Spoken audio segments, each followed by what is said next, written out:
माँ कुष्मांडा की संपूर्ण कथा। मेरे प्रिय परिवार, नवरात्रि का चौथा दिन माँ दुर्गा के चौथे स्वरूप माँ कुष्मांडा को समर्पित है। कहा जाता है कि जब इस सृष्टि का कोई अस्तित्व नहीं था, जब न आकाश था न धरती, न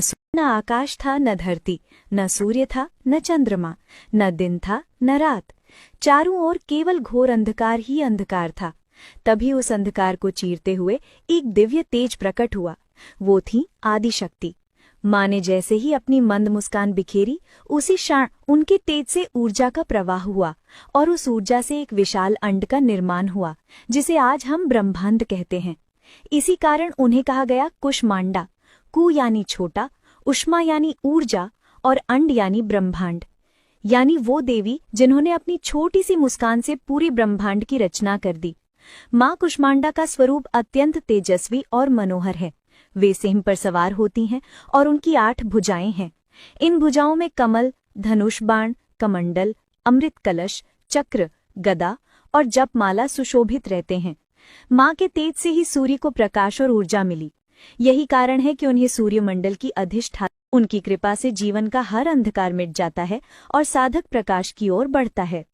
नवरात्रि के चौथे दिन माँ कुष्मांडा की पूजा अर्चना की जाती है। सुबह स्नान कर स्वच्छ वस्त्र धारण करें, फिर माँ के चित्र या प्रतिमा के सामने कलश स्थापित कर दीपक जलाएं, धूप, अक्षत, पुष्प और नारियल अर्पित करें। माँ को विशेषकर सफेद पुष्प और मालपुआ अति प्रिय हैं। इन्हें भोग लगाने से माँ विशेष रूप से प्रसन्न होती हैं।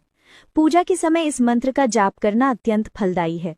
ओम ऐं ह्रीं क्लीं कुष्मांडाय नमः। भक्त का विश्वास है कि माँ कुष्मांडा की सच्चे मन से पूजा करने से तन मन की दुर्बलता मिट जाती है, जीवन में नई ऊर्जा और उत्साह का संचार होता है, परिवार में सुख शांति और समृद्धि का वास होता है। माँ अपने उपासकों को आरोग्य, दीर्घायु और अपार तेज का आशीर्वाद देती हैं।